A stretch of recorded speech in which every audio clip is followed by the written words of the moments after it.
Oi gente, tudo bem? Acabei de gravar um compilado pra vocês e eu vou aproveitar esse momento pra gravar um vídeo um pouquinho mais curtinho, tá? Que é uma coisa que eu já tô querendo fazer há algum tempo aqui no canal, que são vídeos de relatos únicos, tá? Então hoje a gente vai ver uma história, uma única história com começo, meio e fim. E esses tipos de vídeo eu pretendo postar em outros dias aí, além dos dias que a gente tem os nossos compilados, eu consigo trazer assim mais vídeos pra vocês. Então, pessoal que já acompanha aí o canal, se vocês gostarem desse tipo de vídeo também, comenta pra mim aqui embaixo que eu vou fazer outros vídeos como esse pra postar em outros dias aleatórios, beleza? Fechou? E no vídeo de hoje eu tô trazendo um relato, é um relato de casa assombrada e ele se chama Casa Hemlock. Bora lá? Bom, primeira coisa, meus avós compraram uma casa com um reparador único no início dos anos 90. Eu não faço ideia do que seja um reparador único, se alguém souber comenta aqui pra mim que eu não faço ideia, mas enfim, continuando. A casa foi construída em 1800 na pequena cidade agrícola de Hemlock, Michigan, e fica perto da via principal da cidade, Greyot Road. Honestamente, a casa era muito legal. E na verdade, são 3 casas em uma, sendo 1. A casa original, uma casa tipo solar de um cômodo que passou a ser cozinha, banheiro e despensa. Em seguida, os proprietários construíram uma segunda seção da casa que se tornou sala de jantar e o escritório, e por fim, a parte maior e mais moderna da casa, com sala, hall de entrada e o quarto no térreo. Essa parte da casa, a terceira, tinha um segundo andar, tipo um sobradinho, né? Tinha um segundo andar com um quarto principal e mais 2 outros quartos. O quarto principal tinha um berçário anexo que também possuía um hall que dava acesso a uma sala da fornalha. Realmente, devia ser um lugar muito antigo, que eles reformaram, fizeram um monte de coisa, mas tinha berçário, fornalha, o que será que era essa casa antes, né? Ele fala aqui? Não, ele só fala que era uma casa muito antiga de 1800, né? Não sei se é o padrão da época, mas enfim. Por incrível que pareça, ainda não acabou. Tinha mais coisa. A propriedade também tinha um banheiro externo, galpão, galinheiro e celeiro. Mas isso não é realmente importante. Isso apenas mostra a idade da propriedade. Você pode realmente dizer que a cidade cresceu em torno da casa. Assim como de outras casas similares, né? Ok. Bom, aí ele começa. A família original foi proprietária da casa até o início dos anos 90, quando meus avós compraram do membro mais novo da família original, que estava na casa dos 80 anos na época, e prestes a se mudar para uma casa de repouso. A casa estava em mau estado quando meus avós se mudaram, e a família deles era composta por meu pai e 2 tias. Então eram 3 filhos, o avô, que era o pai deles. Tem mãe, será? Bom, não sei, vamos ver se ele fala alguma coisa. Minha tia mais velha se mudou logo depois, porque era adulta. Não por motivos fantasmagóricos. Então, quando as reformas Então, quando as reformas da casa começaram, eram meu avô, minha avó, meu pai e minha outra tia. Tá, beleza, 4 pessoas. Quando o proprietário anterior se mudou, havia deixado muitos pertences pessoais na casa. Em vez de jogá-los fora ou doá-los, meu avô colocou os pertences do antigo dono em caixas e guardou-os no berçário. Ele então contatou a família do proprietário anterior e, por estranho que pareça, tornou-se muito amigo deles. Esse comportamento é bastante estranho para ele, que é uma pessoa muito tímida e reservada. E encontrar sentimentalismo nos pertences de outras pessoas também é uma coisa bastante estranha, não só para ele, mas para qualquer pessoa da minha família. Ou seja, o avô dele começou vagamente a ter um comportamento um pouco diferente do que era a personalidade dele. Já começou com alguma coisa meio estranha. Até aí, ok. São só objetos, né? Fez amizade com o pessoal lá e tal. Ok. Um dia, enquanto pintava a cozinha, minha avó, sozinha em casa, sentiu uma mão em seu ombro. Ela se virou esperando ver meu avô, mas não havia ninguém lá. Ela sempre me disse que nunca se assustou com isso, porque a mão parecia que estava quase dando um tapinha nas costas ou um gesto de aprovação nas reformas. Tipo, esse faz direito, hein? Faz bem direitinho. E ele segue. Uma parte da renovação envolveu a retirada da lareira e da chaminé, entre a cozinha e a sala de estar. Então, durante cerca de um mês, havia tijolos soltos na cozinha. Certa manhã, antes da escola, meu pai tinha cerca de 12 anos na época e estava sozinho em casa, porque ele era a última pessoa a sair de casa pela manhã. Meus avós e minha tia saíam cerca de 1 hora antes do meu pai, então ele ficava sozinho por cerca de 1 hora na maioria das manhãs. Ele estava sentado no sofá assistindo TV na sala, quando ouviu um leve som áspero. Ele diz que parecia que alguém estava jogando areia no azulejo. Ele desligou a TV e tentou ouvir mais de perto enquanto o som fraco se aproximava. De repente, um tijolo voou da sala de jantar para a sala de estar onde ele estava e rolou para o meio do chão da sala.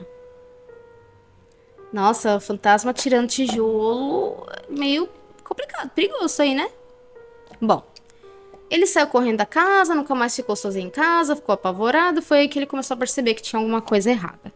Como estávamos na década de 90, meu avô tinha uma daquelas grandes filmadoras para se carregar montada no ombro, com as quais gravava filmes caseiros. Certo ano, perto do Halloween, meu pai e minha tia estavam assistindo a filmes caseiros quando encontraram uma fita nova sem identificação. Eles decidiram então assistir a essa fita misteriosa. E eis que quando a fita começa a passar, quem que tá ali na fita? O avô dele. Só que assim, ele tava vestindo o smoking de casamento do antigo proprietário. Sabe aquelas coisas que ficaram nas caixas e tal? Ele tava vestindo esse smoking. E ele tava, tipo, só parado ali na frente da câmera, com a roupa do homem. Parado. Como se estivesse, sei lá, em transe ou alguma coisa assim. O que é muito estranho, porque, pelo que ele fala, ele não se lembrava em nenhum momento de ter feito isso. Foi tipo um transe realmente. Ele vestiu a roupa do homem e filmou ele mesmo parado ali. Parece coisa de filme. E aí ele fala que a partir daí, as reformas na casa, elas começaram a desacelerar. Como se sempre desse algum problema. E eles não conseguissem terminar a reforma. Sempre acontecia alguma coisa, não conseguia terminar a reforma. Naquele mesmo ano, no Halloween, meus avós organizaram uma casa mal assombrada. Adoro, uma casa desse tamanho, já imaginou? Eu ia gostar. Deu fazer uma festona, né, de Halloween? Sonho. Pena que aqui no Brasil não fazemos isso. Ah, mas aí complica, né? Aí complica. Ele fala que eles montaram uma decoração que era tipo um caixão com um esqueleto dentro. Só que eles vestiram esse esqueleto com um vestido de noiva que era da esposa do antigo proprietário da casa. Aquele que era dono do smoking. Botaram o vestido de noiva dela na caveira lá pra fazer a decoração. Essa mulher, até então, ela morava num asilo e ela era meio pancada da cabeça, porque ele diz que ela tinha feito uma lobotomia na década de 50. Pra quem não sabe, por um período isso foi muito comum. Um absurdo, mas foi muito comum. No dia seguinte da festa de Halloween, eis que eles recebem uma ligação. E a tal da esposa, que estava no asilo, que era dona do vestido de noiva, tinha falecido naquela noite que eles deram a festa. Que o vestido de noiva dela estava enfiado no esqueleto dentro de um caixão para fazer a decoração. Que pode ser só uma coincidência, mas é uma coincidência muito bizarra. Você acha que acabou? Não acabou. Tem mais um monte de coisa. Depois disso, as reformas pararam. Já estava lento, o negócio simplesmente parou. Ele disse que o avô dele estava ficando cada vez mais estranho. Ele ficou uma pessoa distante, desinteressado de tudo. Ele não fazia mais nem as coisas que ele gostava. Ele estava tendo um comportamento totalmente diferente. E aí isso afetou o relacionamento dele. E aí os avós acabaram se separando por conta disso. Eles se divorciaram. E a tia, né, que era uma das filhas, mudou pro Kansas. E o pai dele, que era o outro dos filhos, se mudou com a avó por um condomínio numa cidade vizinha. Após o divórcio, meu avô saiu da casa e se casou novamente. Ele basicamente voltou ao normal depois de sair daquela casa. Minha avó ainda era dona da casa, então depois que todos saíram, a casa ficou lá, meio abandonada, meio reformada, meio largada. Enfim, todo mundo se espalhou e a casa ficou lá. Mais tarde, minha tia voltou do Kansas com seu noivo e comprou a casa da minha avó. Por que ela voltou para casa, gente, depois de tudo que aconteceu? Essa tia era a irmã do pai dele, porque moravam os 4 lá. A avó, o avô, o pai dele e a irmã dele. O pai dele e a tia dele. Por que ela voltou, gente? Ela casou e voltou. Comprou a casa da avó, voltou com o noivo pra lá, e eis que, depois de mudar pra lá, ele fala que ela desenvolveu o hábito de acumular animais. O que seria acumular animais? Em pouco tempo, a casa estava cheia de gatos. A casa, com a reforma pela metade, ficou cheia de fezes de gatos e uma verdadeira bagunça. Até que, enfim, minha tia e seu noivo se casaram e se mudaram para o Novo México. Depois de sair da casa, minha tia voltou ao normal. Gente, as pessoas ficavam lesadas lá dentro, percebe? Então, minha tia mais velha, aquela lá do começo, que logo que eles compraram a casa, ela se mudou, porque já era adulta, porque eles eram em 5 no começo, aí ficaram só 4, tá. Então, essa daí. Minha tia mais velha, que já havia saído da casa quando coisas assustadoras começaram a acontecer, resolveu se mudar para essa casa com a sua família. Olha que legal, um revezamento sem fim. De família assombrada. É os pais, é a filha, é outra filha, não sei o que, cada hora é um que vai pra lá ficar na casa esquisita, que acontece coisa esquisita e as pessoas ficam esquisitas, entendi. Ela mudou pra lá com a sua família. Eles saíram bastante rápido depois de se mudarem pra lá e nunca deram uma explicação real do porquê saíram correndo. Mistério. Que será que aconteceu? E é aqui que começo a me lembrar de coisas que experienciei nessa casa. Eu tinha cerca de 4 ou 5 anos quando eles se mudaram e a casa ainda estava cheia de fezes de gato e bagunça, além de ainda estar com a reforma pela metade. Ou seja, a tia dos gatos casou e mudou, aí veio a outra tia, ficou pouquinho lá, ela nem chegou a limpar a casa, porque ainda estava toda cagada, literalmente, mudou também, e aí foi ele, certo? Certo. A casa estava uma zona, a reforma estava pela metade e a avó dele voltou também. Bom, a casa ainda estava cheia de fezes de gato e bagunça. E agora, os pertences das minhas 2 tias e os pertences das famílias originais estavam entupindo a casa. Nossa, pensa a bagunça, gente.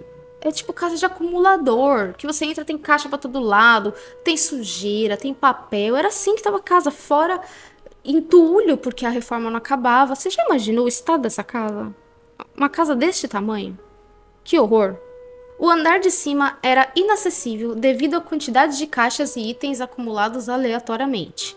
Minha avó nunca mais mencionou nenhuma experiência paranormal a partir desse ponto, apenas mencionando ocasionalmente que a casa tinha espíritos. É aqui que as coisas começam a ficar assustadoras novamente.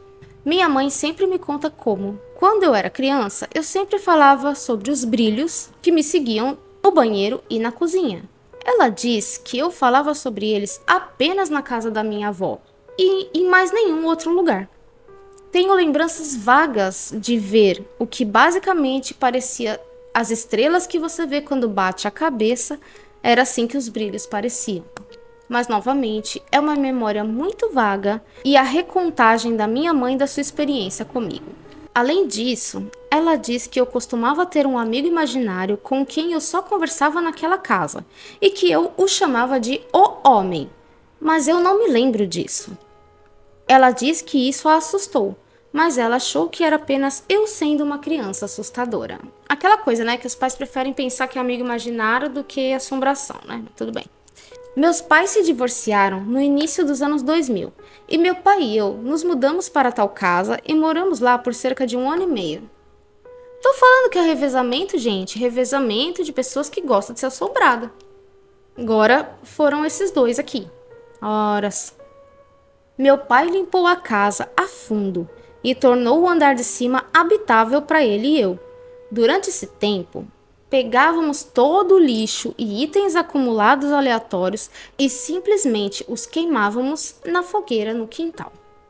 Do quintal, eu sempre tinha a sensação de que alguém estava me observando na janela do andar de cima, na parte de cima de trás da casa. Não importa onde eu estivesse no quintal, eu sempre sentia que havia alguém observando daquela janela. Foi nessa época, provavelmente por volta de 2007, que meu pai e eu começamos a perceber que, não importa a época do ano, a janela do quarto das crianças no andar de cima sempre ficava de 3/4 aberta. Eles fechavam a janela e abriam, era isso? É que ele não fala que tipo de janela, se era assim ou se era de correr. Mas ela abria quase inteira, gente, 3/4. Você tranca, ela abre, nunca para fechada. Você nunca ouviria ela sendo aberta, mas se você saísse do quarto por mais de algumas horas, a janela simplesmente estaria aberta quando você voltasse. Tô falando. Eu tinha 6 anos na época. Então, eu não tinha realmente nenhum conceito de fantasmas ou assombrações. Mas eu definitivamente sentia quando a vibração de um cômodo mudava. Sentia energia, né? Fica frio também. Eu estaria na sala de estar, brincando com carrinhos ou alguma coisa assim, e eu sentiria o cômodo ficar frio e olharia para a sala de jantar. Tô falando, é isso mesmo. A sala de jantar era o cômodo mais assustador da casa. Nada realmente aconteceu na sala, mas toda vez que você estava à vista da sala, ela estava te observando. Eu sempre corria da sala de estar para a cozinha para ir ao banheiro e vice-versa. E a luz da sala de jantar ficava acesa 24 horas por dia, 7 dias por semana. O que me levou a contar a vocês sobre isso é uma conversa que tive com meu pai há cerca de 2 semanas, onde ele me disse que também ficou assustado com a sala de jantar quando criança, e mesmo como adulto, a evitava. Ele descreveu como, abre aspas, 1000 olhos te observando daquela sala. Nossa, você já imaginou a energia que tinha aquele lugar? Num determinado momento, meu pai decidiu continuar algumas das reformas que meu avô começou nos anos 90. E ele começou colocando isolamento nas paredes do andar de cima. Uma noite, sua namorada na época estava ajudando ele com isso e ele recebeu uma ligação. Então ele saiu para conversar e ela ficou no andar de cima, trabalhando com o isolamento acústico, creio eu, né? Talvez. Bom, enquanto ela estava lá em cima, ela ouviu meu pai voltar pelas escadas, mas quase que imediatamente ela olhou pela janela e viu meu pai lá longe, no meio do quintal, ainda no telefone. Ah, que reconfortante! Não havia mais ninguém em casa na época. E ela sozinha, naquela casa, daquele tamanho, no meio da reforma, ouvindo pessoas andarem atrás dela não é legal. Não é nada legal. Meu pai repintou a casa e limpou muito da bagunça e do lixo espalhados por aí. Mas em 2008, nos mudamos com sua namorada e deixamos a casa. Minha avó morou lá por mais alguns anos, sem incidentes, até 2014. Ela voltou, é isso? Esse povo vai e volta dessa casa, gente, por quê? Quando se mudou para morar com seus pais e cuidar do meu bisavô que tinha demência. Ela basicamente arrumou uma mala e abandonou todos os seus pertences na casa. Ela ainda era dona da casa até morrer, mas por algum motivo estranho, ela nunca mais voltou e ela amava aquela casa. Entre 2014 e 2019, meus amigos e eu íamos lá para caçar fantasmas e fumar maconha. Era sempre o lugar onde eu diria, eu conheço um lugar para fazer essas coisas esquisitas, e levava todo mundo lá. Sempre que caçávamos fantasmas, nunca realmente capturamos nada, exceto a vibração estranha e assustadora da sala de jantar. Mas sempre foi divertido contar as histórias assustadoras da casa e depois mostrar para os meus amigos o lugar onde todas as histórias estranhas aconteceram. Minha avó morreu em março de 2019 e toda a família foi até a casa para pegar seus pertences e preparar a casa para ser vendida. O tempo todo, meu pai falava sobre o quão boa seria a casa se nós apenas a reformássemos e como poderíamos realmente torná-la uma casa super legal. Mas ele lutou contra essa tentação e a atração de qualquer coisa que fosse que se agarrou aos outros donos da casa e tentava se agarrar a ele. Eu até senti e ainda sinto que poderia ser uma casa super legal se fosse totalmente reformada. Mas a atração é muito mais forte pessoalmente. Isso te faz sentir que você precisa ter e reformar essa casa. Meu pai vendeu a propriedade no final de 2019. É super recente, gente. E novas pessoas se mudaram alguns meses depois. Passei de carro pela casa na última vez que visitei minha cidade natal e com certeza a mesma janela do andar de cima está aberta e a casa está novamente em estado de deterioração. Você olha para ela hoje e pode dizer com certeza que a casa estava em reforma e as reformas pararam. De novo. Tem mais coisas que tenho a dizer sobre essa casa, mas não consigo me lembrar de tudo. Tenho 22 anos agora e ainda fico assustado quando penso naquela maldita sala de jantar. Mas sinto falta daquela casa. Gente, vocês perceberam? Tem um caso que eu vi uma vez que era parecido. As pessoas elas iam ver a casa para vender, tava para vender. As pessoas chegavam lá e elas falavam assim: "Ah, eu preciso ficar com essa casa." Elas diziam que nas palavras dela é como se a casa estivesse implorando para ser adotada. Como se ela tivesse uma força que ela atraísse as pessoas. Eu preciso reformar, eu preciso arrumar, eu preciso estar aqui. Essa casa precisa ser minha. É tipo uma força sobrenatural do além que gruda em você e as pessoas vão. Só que pelo que ele tá falando, você percebe que é um loop sem fim, né? A pessoa vai, aí ela tenta reformar, não consegue. Tenta reformar, não consegue. A casa tá o tempo inteiro em reforma inacabada. Estranho, né? O que será que tinha naquela sala de jantar? Será que os antigos donos também passaram por alguma coisa assim? Mistério. Se você gostou, deixe seu like. E se você tiver alguma história para compartilhar, o nosso e-mail tá aqui na descrição. Tchau!